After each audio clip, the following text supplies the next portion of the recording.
আসসালামু আলাইকুম। আমি চতুর্থ অধ্যায়ের জীবনী শক্তি চ্যাপ্টারের প্রথম পার্ট নিয়ে আলোচনা করেছিলাম প্রথম ভিডিওতে। সেখানে সালোক সংশ্লেষণ নিয়ে আমরা আলোচনা করেছিলাম। এখন পার্ট 2 নিয়ে আমরা আলোচনা করব, যেখানে শুধু শ্বসন নিয়ে আমরা আলোচনা করব। তো শ্বসন জিনিসটা কি? শ্বসনটা হবে উদ্ভিদের শ্বেতসারকে আমরা ভাঙবো। শ্বেতসার কোনটা ছিল?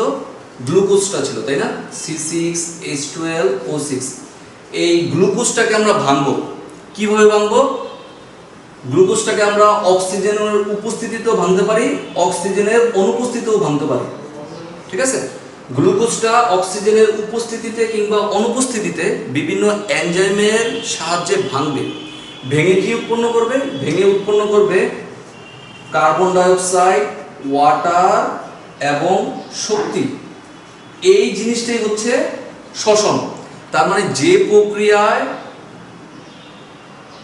উদ্ভিদের উৎপন্ন খাদ্য অক্সিজেনের উপস্থিতিতে কিংবা অনুপস্থিতিতে ভেঙে যায়, ভেঙে কার্বন ডাইঅক্সাইড, পানি এবং শক্তি উৎপন্ন করে, সেই প্রক্রিয়াটাকে আমরা বলতে পারি শ্বসন। সংজ্ঞাটা এভাবে আমরা লিখতে পারি। তো প্রকারভেদ, শ্বসন মূলত দুই প্রকার। এক নাম্বার হচ্ছে দুই প্রকার। এক নাম্বার হচ্ছে সবাত শ্বসন, দুই নাম্বার হচ্ছে অবাত শ্বসন।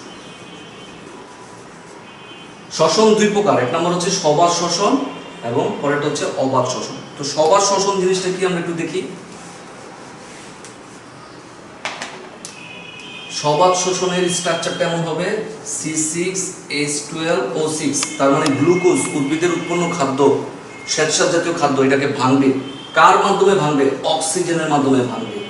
বিভিন্ন এনজাইম এখানে কাজ করবে। এনজাইম ভেঙে সে কি উৎপন্ন করবে? কার্বন ডাইঅক্সাইড উৎপন্ন করবে, পানি উৎপন্ন করবে এবং শক্তি।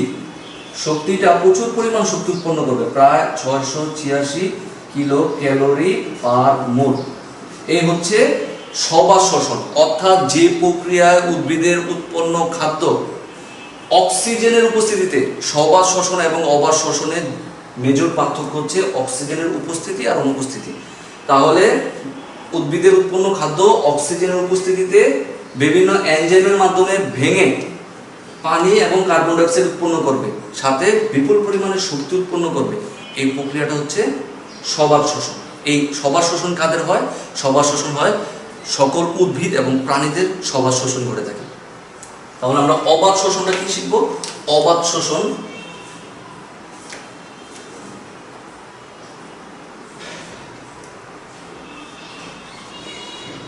অবাত শোষণটা কি হবে? অবাত শোষণ গ্লুকোজটাকে ভাঙবো, উদ্ভিদের খাদ্যকে ভাঙবো। খাদ্যটা হচ্ছে গ্লুকোজ, কিন্তু অক্সিজেন লাগবে না। অক্সিজেনের অনুপস্থিতিতেই এনজাইমের সাহায্যে গ্লুকোজটাকে আমরা ভাঙবো। ভেঙে উৎপন্ন হবে কি? ভেঙে উৎপন্ন হবে ল্যাকটিক অ্যাসিড বা ইথাইল অ্যালকোহল, যেমন C2H5OH, ethyl alcohol plus carbon dioxide plus শক্তি। তবে শক্তিটা কম শক্তি উৎপন্ন হয়, প্রায় 56 কিলো ক্যালোরি পার মোল শক্তি উৎপন্ন হয়। এটার নাম হচ্ছে ইথাইল অ্যালকোহল।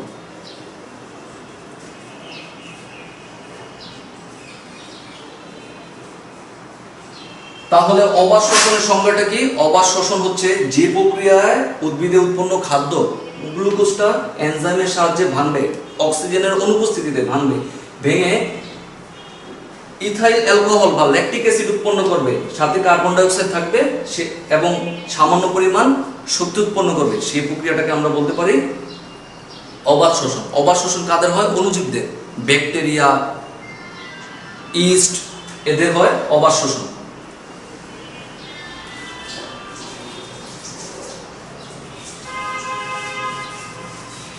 আচ্ছা, এবার সবাত শোষণ। এবার একটা প্রশ্ন হচ্ছে 38 অণু এটিপি। পরীক্ষায় প্রশ্ন থাকতে পারে কিভাবে সবাত শোষণ প্রক্রিয়ায় উদ্ভিদ 38 অণু এটিপি উৎপন্ন করে। সবাত শোষণের প্রক্রিয়া কয়টা? সবাত শোষণের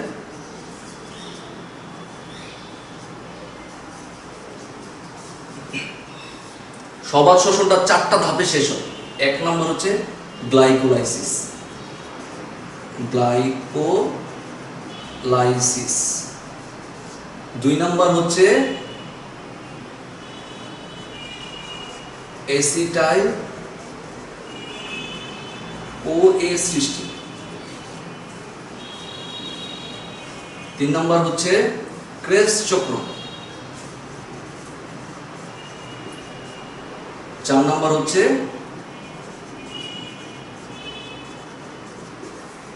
ইলেকট্রন প্রবাহ তন্ত্র। পরীক্ষায় যদি প্রশ্ন থাকে কিভাবে 38 অণু এটিপি তৈরি হয় সবার শ্বসন প্রক্রিয়ায়, তাহলে আমরা ব্যাখ্যাটা শুরু করব এইভাবে। উদ্ভিদের সবার শ্বসন প্রক্রিয়াটা হচ্ছে 4টা ধাপে শেষ হয়। তো প্রথম ধাপ হচ্ছে গ্লাইকোলাইসিস, পরেরটা হচ্ছে অ্যাসিটাইল CoA সৃষ্টি, ক্রেবস চক্র, ইলেকট্রন প্রবাহ তন্ত্র। এই 4টা ধাপটা তুমি মনে রাখো, কারণ আমরা 38 অণু এটিপি তৈরি করার ক্ষেত্রে এগুলা কাজে লাগবে। তো মনে রাখবা, গ্লাইকোলাইসিস এবং অ্যাসিটাইল CoA সৃষ্টি হয় সাইটোপ্লাজমে। কোথায়? সাইটোপ্লাজমে ঘটে থাকে। ক্রেবস চক্র ঘটে থাকে মাইটোকন্ড্রিয়ায়। তো পরীক্ষা যদি প্রশ্ন থাকে সবার শ্বসনের কোন ধাপগুলো সাইটোপ্লাজমে ঘটে, তাহলে তোমাকে ব্যাখ্যা করতে হবে এই দুইটা। সবার শ্বসনের কোন ধাপটা মাইটোকন্ড্রিয়ায় ঘটে, তাহলে ব্যাখ্যা করতে হবে ক্রেবস চক্র, তাই না? আর ইলেকট্রন প্রবাহ তন্ত্র স্টেপ বাই স্টেপ এটিপি তৈরি করতে সহায়তা করে। কিভাবে সহায়তা করে আমরা সেটা দেখব। আমাদের মেইন টার্গেট কি? আমরা 38 অণু এটিপি তৈরি করব। তো আমরা সবার শ্বসন প্রক্রিয়ায় 38 অণু এটিপি তৈরির প্রক্রিয়াটা আমরা এখন দেখব। স্টেপ 1 হচ্ছে গ্লাইকোলাইসিস।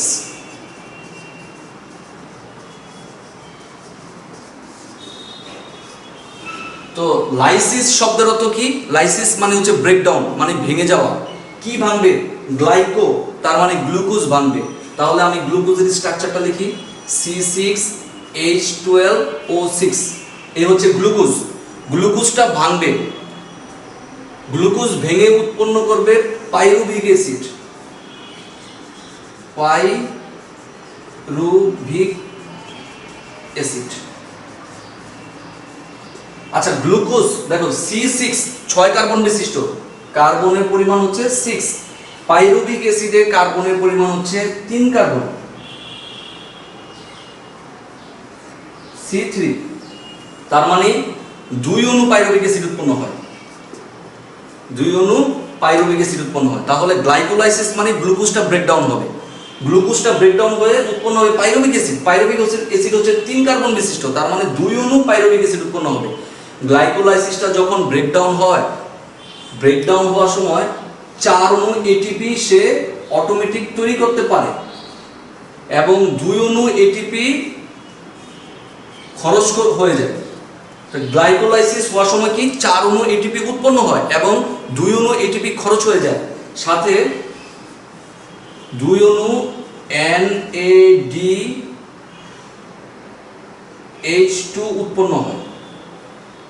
তাহলে গ্লাইকোলাইসিস প্রসেসটা কি? গ্লাইকোলাইসিস মানে গ্লুকোজটা ব্রেকডাউন হবে, গ্লুকোজটা ব্রেকডাউন হয়ে 2 অণু পাইরুভিক অ্যাসিড উৎপন্ন হবে এবং 2 অণু পাইরুভিক অ্যাসিড উৎপন্ন হওয়ার সময় 4 অণু এটিপি উৎপন্ন হবে, সাথে 2 অণু এটিপি খরচ হয়ে যাবে, সাথে 2 অণু NADH2 উৎপন্ন হয়। তো আমরা দেখি 4 অণু এটিপি যখন উৎপন্ন হয়ে গেল এবং সাথে 2 অণু এটিপি খরচ হয়ে গেল, তাহলে এটিপির পরিমাণ কত? -2 অণু এটিপি থাকলো, 9 অণু এটিপি, 2 অণু এটিপি। আমার এখানে আছে 2 অণু NADH2, কিন্তু NADH2টাকেও আমরা এটিপিতে কনভার্ট করব। কিভাবে? ধরো তোমার কাছে কিছু টাকা আছে, তো টাকা দিয়ে তুমি কি করতে পারবা? তোমার প্রয়োজন মতো যে কোনো জিনিস কিনতে পারবা। আবার তোমার কাছে একটা চেক আছে, টাকার পরিবর্তে একটা চেক আছে, তাহলে তুমি কি সেই চেক দিয়ে কোনো কিছু কিনতে পারবা? চেক দিয়ে তুমি তখনই কিনতে পারবা যখন তুমি চেকটাকে ব্যাংকে নিয়ে চেকটাকে ভাঙিয়ে ওই চেকটাকে টাকায় কনভার্ট করবা, তখন তুমি তোমার প্রয়োজনীয় জিনিসপত্র কিনতে পারবা। তো ঠিক এটা হচ্ছে তেমন, NADH2 দিয়ে আমি NADH2টা হচ্ছে আমার ধরো চেক, এটাকে আমার টাকাতে আগে কনভার্ট করতে হবে, টাকাটা হচ্ছে আমার এটিপি, NADH2টাকে আমার এটিপিতে কনভার্ট করতে হবে। আমি কিভাবে কনভার্ট করতে পারবো? তার মানে তাকে ব্যাংকে নিয়ে যেতে হবে, NADH2টাকে ব্যাংকে নিয়ে যেতে হবে। ব্যাংকটা হচ্ছে ওই যে 4টা ধাপে 4 নম্বর ধাপ ইলেকট্রন প্রবাহ তন্ত্র। তার মানে আমি NADH2টাকে যদি আমি ইলেকট্রন প্রবাহ তন্ত্রে নিয়ে যাই, ইলেকট্রন প্রবাহ তন্ত্রের মাধ্যমে সে কি করবে? এটিপি তৈরি করবে। একটা জিনিস মনে রাখো, এক অণু NADH2 থেকে 3 অণু এটিপি পাওয়া যায়। এক অণু FADH2 থেকে 2 অণু এটিপি পাওয়া যায়। এক অণু GTP থেকে 1 অণু এটিপি পাওয়া যায়। এই জিনিসটা মনে রাখতে হবে। এক অণু NADH2 এর পরিবর্তে তুমি 3 অণু এটিপি পাবা, এক অণু FADH2 এর পরিবর্তে 2 অণু এটিপি পাবা, এবং এক অণু GTP এর পরিবর্তে 1 অণু এটিপি পাবা। ব্যাপারটা কি? ধরো তোমাকে আমি একটা অঙ্ক করতে দিলাম যেখানে x = 3, তো আমি যদি বলি x² + 2 এর মান কত, তা তুমি x এর পরিবর্তে 3 বসাতে পারবা। সেম ব্যাপারটা হচ্ছে এমন, NADH2 এর পরিবর্তে আমি 3 এটিপি বসাইতে পারবো। ব্যাপারটা হচ্ছে এরকম। তাহলে আমি এই হিসাবটা করি, 2 অণু NADH2 এর পরিবর্তে আমি কি করতে পারবো? 2 গুণ, এই যে দেখো NADH2 এর পরিবর্তে আমি 3 এটিপি লিখতে পারবো। তার মানে 2 গুণ 3 এটিপি, তাহলে কত? 3 দুগুণে 6 এটিপি।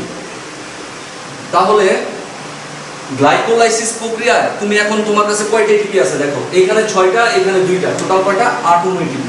কিন্তু আসলে গ্লাইকোলাইসিস প্রক্রিয়া কয় অণু এটিপি উৎপন্ন হয়েছিল? 10 অণু। কিভাবে? এই যে দেখো, প্রথমে উৎপন্ন হয়েছিল 4টা, কিন্তু খরচ হয়ে গেছিল আবার 2টা, এই জন্য থাকলো 2টা। ঠিক আছে, 2টা থাকার পর এখানে আবার আছে 6টা, টোটাল গ্লাইকোলাইসিস প্রক্রিয়া আমার 8 অণু এটিপি পাই। কিন্তু আমি উৎপন্ন করবো 38 অণু, আমার এখনো 30 অণু এটিপি উৎপন্ন করার বাকি আছে। তাহলে গ্লাইকোলাইসিস প্রসেসটা কি হলো? গ্লুকোজটাকে ভাঙা পাইরুভিক অ্যাসিড উৎপন্ন করলাম আমরা, তাই না? পাইরুভিক অ্যাসিড উৎপন্ন করতে গিয়ে দেখলাম 4 অণু এটিপি উৎপন্ন হলো, 2 অণু খরচ হয়ে গেল, রইল 2 অণু, সাথে 2 অণু NADH2 উৎপন্ন হলো। এটাকে আবার আমরা ভাঙাইলাম, মানে এটিপিতে কনভার্ট করলাম, 3 দিয়ে গুণ করলাম। 1 অণু NADH2 এর পরিবর্তে 3 অণু এটিপি হয়, 3 দিয়ে গুণ করার পরে 6 অণু এটিপি আসলো। তাহলে টোটাল এটিপি হলো 8 অণু এটিপি। তাহলে গ্লাইকোলাইসিস প্রক্রিয়া আমি 8 অণু এটিপি পেলাম। গ্লাইকোলাইসিস প্রক্রিয়ার শেষ স্টেপটা কি? পাইরুভিক অ্যাসিড, তাই না?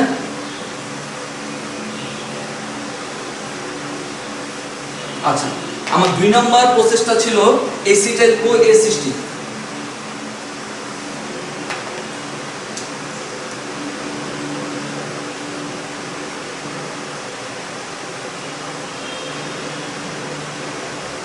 এসিটাইল CoA সৃষ্টি কিভাবে হবে? 1 অণু পাইরুভিক অ্যাসিড 1 অণু এসিটাইল CoA সৃষ্টি করবে। কিন্তু আমি যখন গ্লাইকোলাইসিস করলাম, দেখবা ফাইনাল প্রোডাক্টটা ছিল 2 অণু পাইরুভিক অ্যাসিড। তার মানে 2 অণু পাইরুভিক অ্যাসিড, 1 অণু পাইরুভিক অ্যাসিড 1 অণু এসিটাইল CoA সৃষ্টি করতে পারলে 2 অণু পাইরুভিক অ্যাসিড 2 অণু এসিটাইল CoA সৃষ্টি করতে পারবে। তাহলে এই প্রক্রিয়ায় 2 অণু এসিটাইল CoA সৃষ্টি হবে, এসিটাইল CoA সৃষ্টি হবে, তাই না? সাথে 2 অণু NADH2 উৎপন্ন হবে, NADH2 উৎপন্ন হবে। আবার আমি NADH2টাকে কি করব? এটিপিতে কনভার্ট করব। এই দেখো NADH2, 1 অণু NADH2 এর জন্য 3 অণু এটিপি উৎপন্ন হবে। তাহলে 2 অণু এটিপির জন্য, 2 অণু NADH2 এর জন্য 2 গুণ 3 অণু এটিপি। তাহলে এটিপির পরিমাণ কয় হলো? 6 অণু এটিপি।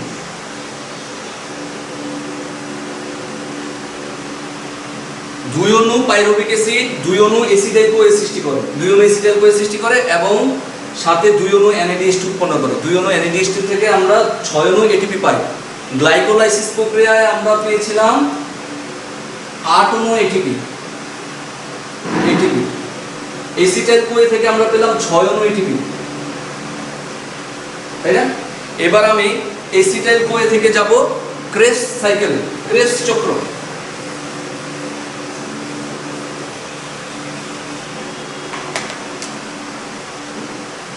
এই দুইটা অংশ ঘটে সাইটোপ্লাজমে, এটা মনে রাখতে হবে। আর এবার আমরা ক্রেবস চক্রে যে করব সেটা করবে মাইটোকন্ড্রিয়া। ক্রেবস চক্র। আচ্ছা,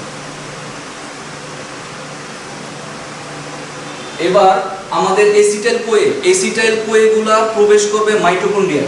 যে এসিটাইল কোয়ে এনজাইমগুলো ছিল, এই এসিটাইল কোয়ে এনজাইমগুলো মাইটোকন্ড্রিয়ায় প্রবেশ করবে এবং সে ক্রেবস চক্রে অংশগ্রহণ করবে। তো 2 অণু এসিটাইল কোয়ে ছিল, তার মানে 2টা ক্রেবস চক্রে সে অংশগ্রহণ করবে এবং অংশগ্রহণ করে সে উৎপন্ন করতে পারবে 6 অণু NADH2, 2 অণু FADH2, 2 অণু GTP। ব্যাপারটা কি ঘটলো? 2 অণু এসিটাইল কোএনজাইম ছিল, তার মানে এই এসিটাইল কোএনজাইমগুলো এখন মাইটোকন্ড্রিয়ায় প্রবেশ করবে। মাইটোকন্ড্রিয়ায় প্রবেশ করে সে ক্রেবস সাইকেলে অংশগ্রহণ করবে। ক্রেবস সাইকেলে যে যখন সে অংশগ্রহণ করবে, সে 3 অণু NADH2 উৎপন্ন করবে, 2 অণু FADH2 উৎপন্ন করবে এবং 2 অণু GTP উৎপন্ন করবে। আসলে ঘটনাটা কি ছিল? এসিটাইল কোএনজাইম ছিল 2টা, কিন্তু 2 অণু এসিটাইল কোএনজাইম। দেখো আগের অংশে আমরা বলছিলাম 2 অণু এসিটাইল কোএনজাইম, এসিটাইল কোএনজাইম। তার মানে কি ছিল? 1 অণু এসিটাইল কোএনজাইম প্লাস 1 অণু এসিটাইল কোএনজাইম, এসিটাইল কোএনজাইম। 2 অণু এসিটাইল কোএনজাইম মানে কি? 1 অণু এসিটাইল কোএনজাইম প্লাস 1 অণু এসিটাইল কোএনজাইম, তাই না? তার মানে 1 অণু এসিটাইল কোএনজাইম তৈরি করতে পারবে 3 অণু NADH2। তাহলে আরেক অণু এসিটাইল এনজাইম আরো 3 অণু করতে পারবে, 2টা মিলে হবে কয়টা? 6টা NADH2। ঠিক এমনি একইভাবে 1 অণু এসিটাইল কোএনজাইম 1 অণু FADH2 তৈরি করতে পারবে, তাহলে আরেক অণু তৈরি করতে পারবে, টোটাল হয়ে গেল 2 অণু FADH2। সেম ভাবে 1 অণু এসিটাইল কোএনজাইম 1 অণু GTP তৈরি করতে পারবে, কিন্তু আমার এসিটাইল কোএনজাইম ছিল 2 অণু, তার মানে 2 অণু তৈরি করতে পারবে 2 অণু GTP। আমরা এখন NADH2 FADH2 GTP টাকে ATP তে কনভার্ট করব। কিভাবে কনভার্ট করব দেখো, 6 গুণ NADH2 পরিবর্তে 3 দ্বারা গুণ করতে পারবো, 3 অণু ATP। তাহলে কত? 3 6 18, 18 অণু ATP। এটা কত? 2। FADH2 এর জন্য আমরা 2 দ্বারা গুণ করতে পারবো, 2 অণু ATP, 2 দুগুণে 4 অণু ATP। GTP এর জন্য আমরা 1 দ্বারা গুণ করতে পারবো, তাহলে 2 গুণ 1 অণু GTP, 2 অণু GTP, 2 অণু ATP। তাহলে টোটাল কয় অণু হলো? 18 আর 4 22, 22 আর 2 24, 24 অণু ATP উৎপন্ন হলো। আমার ক্রেবস সাইকেলে যখন আসে, ক্রেবস সাইকেলে আসার পর টোটাল 24 অণু ATP উৎপন্ন হয়। তাহলে টোটাল কয় অণু উৎপন্ন হলো দেখলাম? এটা হচ্ছে গ্লাইকোলাইসিস, এটা হচ্ছে এসিটাইল কোএনজাইমে, আর এটা হচ্ছে ক্রেবস সাইকেল। 24 আর 6 30, 30 আর 8 38 অণু ATP উৎপন্ন হলো। বাস।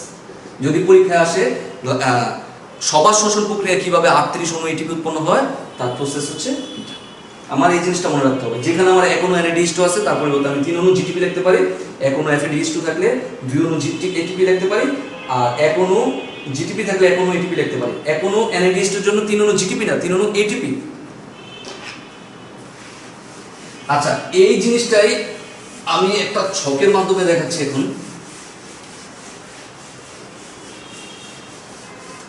ঘটনা কি ছিল? গ্লাইকোলাইসিস, প্রথম স্টেপটা ছিল গ্লাইকোলাইসিস, তাই না?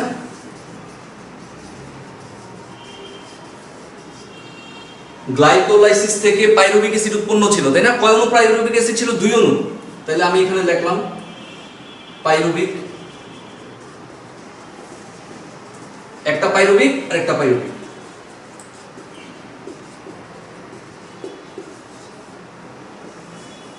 একটা পাইরুভিক একটা এসিটাইল কোয়ে সৃষ্টি করতে পারে, এসিটাইল কোয়ে সৃষ্টি করতে পারে। তার মানে আরেকটা পাইরুভিক আরেকটা এসিটাইল কোয়ে তৈরি করতে পারবে।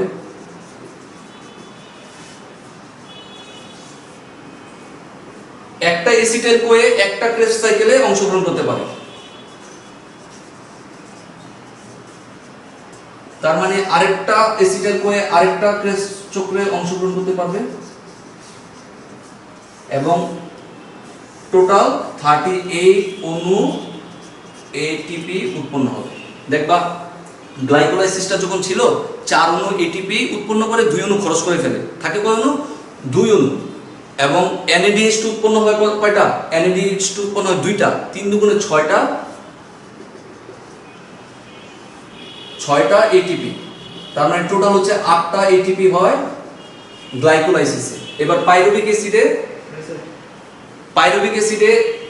একটা পাইরুভিক অ্যাসিডে এক অণু NADH2, আরেক অণু NADH2।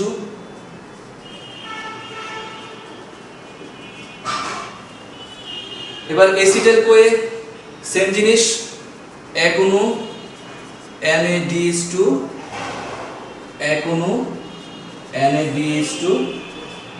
ক্রেস্ট সাইকেলে কি ঘটে?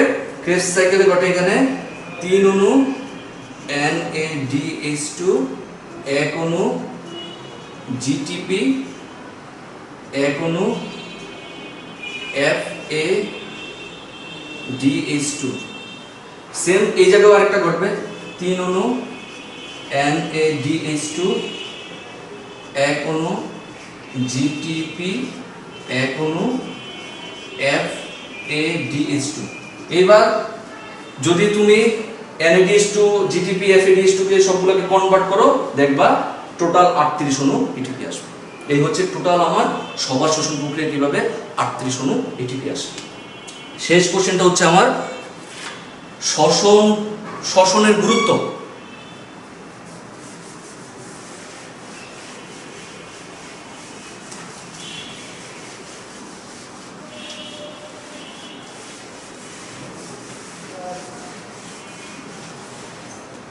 শ্বসনের গুরুত্ব, আমার শেষ প্রশ্ন হচ্ছে শ্বসনের গুরুত্বটা 1 নম্বর কি? শ্বসন প্রক্রিয়ায় তাপ শক্তি উৎপন্ন হয়, তাই না? তার মানে শক্তি উৎপন্ন হয়। দেখবা সবার শ্বসনে 686 কিলো ক্যালোরি শক্তি, আর অবাত শ্বসনে 56 কিলো ক্যালোরি শক্তি, এভাবে শক্তি উৎপন্ন হতে থাকে। ওই শক্তিটা আমরা কি করি? আমরা আমাদের গতি শক্তিতে কাজে ব্যবহার করতে পারি। মানে আমরা আমাদের দৈনন্দিন জীবনে কাজ করার জন্য যে শক্তি দরকার, সেই শক্তিটা আমরা শ্বসনের মাধ্যমে পেয়ে থাকি। 2 নম্বর হচ্ছে শ্বসনের ফলে কি উৎপন্ন হয়? কার্বন ডাই অক্সাইড উৎপন্ন হয়। ওই যে গ্লুকোজকে ভেঙে আমরা কার্বন ডাই অক্সাইড প্লাস পানি উৎপন্ন করব।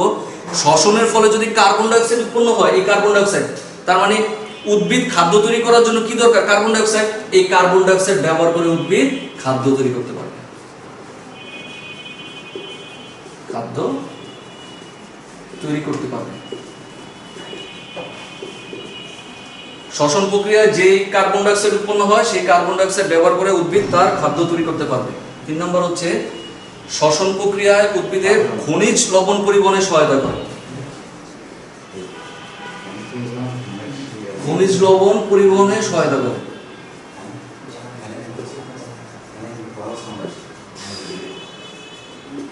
শ্বসন প্রক্রিয়াটা উদ্ভিদের খনিজ লবণ পরিবহনে সহায়তা করে। আর খনিজ লবণ পরিবহনে যদি সহায়তা করে, তার মানে উদ্ভিদ খনিজ লবণ গ্রহণ করতে পারবে এবং সে তার ডেভেলপমেন্টের জন্য ব্যবহার করতে পারবে। উদ্ভিদের দৈহিক বৃদ্ধির জন্য যে খনিজ লবণ দরকার, সেটা শ্বসন প্রক্রিয়ায় পরিবহনে সহায়তা করে।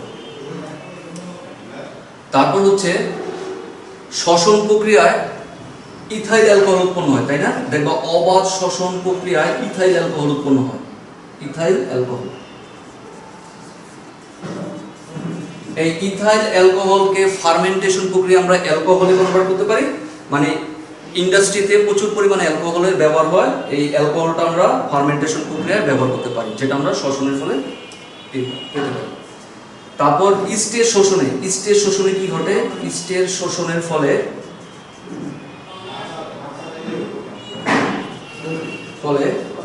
রুটি ফুলাতে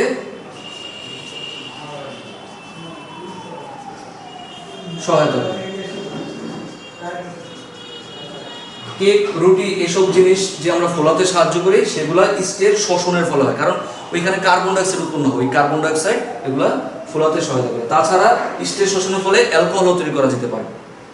এই হচ্ছে আমার 4th অধ্যায়ের পার্ট 2, মানে শ্বসন সম্পর্কে সম্পূর্ণ আলোচনা। এতটুকু ভালোভাবে বুঝলে তোমরা শ্বসন সম্পর্কে সম্পূর্ণ ধারণা পাবে। ধন্যবাদ।